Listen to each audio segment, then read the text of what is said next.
বুধ বৃহস্পতি চলতি সপ্তাহে পরপর দুদিনই বাংলার বানভাসী জেলাগুলির বন্যা পরিস্থিতি খতিয়ে দেখতে হাঁটু জলে নেমেছিলেন স্বয়ং মুখ্যমন্ত্রী মমতা বন্দ্যোপাধ্যায়। এবার মুখ্যমন্ত্রী বন্যা পরিস্থিতি পরিদর্শনের দায়িত্ব দিলেন তৃণমূল মুখপাত্র কুণাল ঘোষ এবং দলের যুব নেতৃত্ব দেবাংশু ভট্টাচার্যকে। মুখ্যমন্ত্রীর নির্দেশ মতো শনিবার বন্যা কবলিত অঞ্চলে পৌঁছে যান তারা। পূর্ব মেদিনীপুরের কোলাঘাট ব্লকের দেড়িয়াচক গ্রাম পঞ্চায়েত, দেড়িয়াচক হাই স্কুল, ভোগপুর অঞ্চল, নামালবার, ডিমহল শাওপাড়া সহ একাধিক বন্যা কবলিত এলাকা পরিদর্শন করেন তারা। পাশাপাশি বন্যা বিধ্বস্তদের হাতে তুলে দেন বিপুল ত্রাণ সামগ্রী। এদিন পরিদর্শন শেষে সংবাদ মাধ্যমের মুখোমুখি হন কুণাল ঘোষ। তিনি কি জানালেন তা শুনুন বিস্তারিত। পুরো জলমগ্ন হয়ে আছে, এমনিতেই একটু এটা নিচু জায়গা, ফলে অতিবৃষ্টিতে একটা জল প্রবণতা থাকে, তার সঙ্গে এই বাড়তি বন্যার জল, যে জলটা ঢুকিয়ে দেওয়া হয়েছে সেটা এসে পড়ছে, ফলে এখানে গোটা গ্রামটাই জলবন্দী হয়ে আছেন। খুব সমস্যা। মাননীয় মুখ্যমন্ত্রী নির্দেশে আমি এবং দেবাংশু ভট্টাচার্য আমরা এই এলাকা পরিদর্শনে এসেছি এবং যা যা আমাদের সরকার এখানে বন্যা কবলিত এলাকায় এবং যেখানে ত্রাণ শিবির চলছে সেই ত্রাণ শিবিরে যাবতীয় যা যা ব্যবস্থা রাজ্য সরকার করছেন, রাজ্য সরকার তার করণীয় করছেন। ত্রাণ সামগ্রী বিপুল পরিমাণ, যথেষ্ট পরিমাণ পাঠিয়েছেন। মুখ্যমন্ত্রীর নির্দেশ আছে, জেলা শাসক সেই মতোই ব্যবস্থা করছেন। পাশাপাশি আমাদের দল সাংগঠনিকভাবে তারাও যেখানে যা প্রয়োজন তারা সঙ্গে সঙ্গে পাশে দাঁড়াচ্ছে। কিছু সমস্যা আছে যাতে এটা স্থায়ী সমস্যার সমাধান করা যায়। তার কারণ বর্ষাকালে এমনিতেই এই জায়গাটা একটু জলমগ্নতা প্রবণ জায়গা, তার সঙ্গে এই ডিভিসির বাড়তি জল, বন্যার জল যেভাবে ঢুকিয়ে দেওয়া হচ্ছে তাতে এই এলাকার মানুষ, চারপাশে আমরা যেগুলো দেখলাম আর এই গ্রামটিতে দাঁড়িয়ে কথা বলছি, কিছু জায়গায় তো কোমর জলের উপর হয়ে আছে দেখলাম।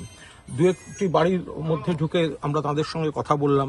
তাদের যে বিষয়গুলো আমি নিশ্চিতভাবে মাননীয় মুখ্যমন্ত্রী, জেলা শাসক এবং আমাদের সংশ্লিষ্ট জায়গাগুলিকে আমরা জানাবো যে এখানকার যা যা প্রয়োজন আছে। একটা হচ্ছে আশু প্রয়োজন যা যা, তবে রাজ্য সরকার যথেষ্ট ত্রাণ সামগ্রীর ব্যবস্থা করেছেন। সামনের একটি স্কুলে খাওয়া দাওয়া, অন্যান্য সমস্ত ব্যবস্থা রয়েছে।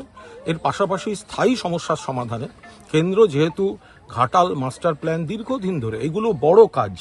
দেখুন, কেন্দ্রীয় সরকার তারা বন্যা বা প্রাকৃতিক বিপর্যয় নিয়ন্ত্রণের জন্য ফান্ড থেকে আসামকে টাকা দিচ্ছে, অন্য রাজ্যকে টাকা দিচ্ছে, পশ্চিমবঙ্গকে দিচ্ছে না। অথচ প্রত্যেক বছর ঝাড়খণ্ডের জলে দক্ষিণবঙ্গ ডোবে আর ভুটানের জলে উত্তরবঙ্গ ডোবে। এটাকে স্থায়ীভাবে ঠেকানোর জন্য যে পরিকাঠামো দরকার, যে মাস্টার প্ল্যান দরকার, তাতে হিউজ টাকা দরকার, কেন্দ্রীয় সরকার দিচ্ছে না। সেই জায়গায় দাঁড়িয়ে রাজ্য সরকার, মাননীয় মুখ্যমন্ত্রী বারবার বলেছেন যে তারা আস্তে আস্তে উদ্যোগ নিয়ে এই কাজগুলো শুরু হবে। ফলে আশু পরিকাঠামোগত যে যে কাজ প্রয়োজন আমরা ফিরে গিয়ে সেগুলো তাদেরকে জানাবো। বিরোধী থেকে দুর্গতদের একাংশ তারা প্রশ্ন করছেন পাঁশকুড়ায় বন্যা হলো আর উনি কোলাঘাটে গেছেন, বলবেন কোথায়? কারা? বিরোধী থেকে দুর্গত তারা একাংশ প্রশ্ন করছেন কারা গেছে? আপনাদেরকে আশা করেছিল পাঁশকুড়াতে যাতে আপনারা যান। যেহেতু পাঁশকুড়ায় মাননীয় মুখ্যমন্ত্রী আগের দিন পাঁশকুড়া দিয়েই এসছেন, পাঁশকুড়াতে গেছেন।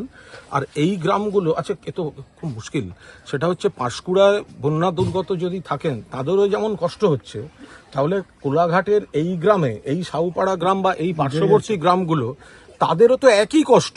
তাহলে এটা কোনো কথা হলো যে ওখানে কেন যাইনি, এখানেও কেন এসছি? মাননীয় মুখ্যমন্ত্রী আগের দিন বিস্তীর্ণ অঞ্চল তিনি পরিদর্শন করেছেন, পাঁশকুড়াতেও গেছেন। তারপরে তিনি নির্দেশ দেন যে আরও যে বন্যা কবলিত এলাকা রয়েছে সেখানে যেতে। তো এখানেও তো আমার সঙ্গে আপনারা ঢুকলেন না কেন? তো হাঁটু জল তো কম, ওটা তো প্রায় কোমর জলের জায়গায় চলে যাচ্ছে। তো এখানেও তো তাদের মানুষ সমস্যায় রয়েছেন। এদের কথা শোনা, এদের যন্ত্রণাটা দেখা, এদের কি কি সমস্যার সমাধানে দরকার জানা, সেটাও তো আমাদের কর্তব্যের মধ্যেই পড়ে। এবং পাঁশকুড়া শুধু নয়, অন্য সর্বত্র যেখানে বন্যা কবলিত এলাকা সেখানে রাজ্য সরকারের, মমতা বন্দ্যোপাধ্যায়ের নেতৃত্বে রাজ্য সরকারের যারা মন্ত্রী, আমলা, অফিসাররা, কর্মীরা সবাই কাজ করছেন, আমাদের দলের জনপ্রতিনিধিরাও। সেটা আরামবাগ বলুন, যেখানে যেখানে জল আছে সব জায়গায় আমাদের দল সেখানে কাজ করছে। ফলে কেন এখানে এসছি, কেন ওখানে আসেনি, এটা মনে হয় একেবারে যিনি বলছেন তিনি একদম নিশ্চিত কোনো রাজনৈতিক দৃষ্টিভঙ্গি থেকে বলছেন। এটা কখনো হতে পারে না যে এখানেও একটা গ্রাম ডুবে রয়েছে। বাংলা খবর, আপনার রাজনীতি, আপনার আওয়াজ।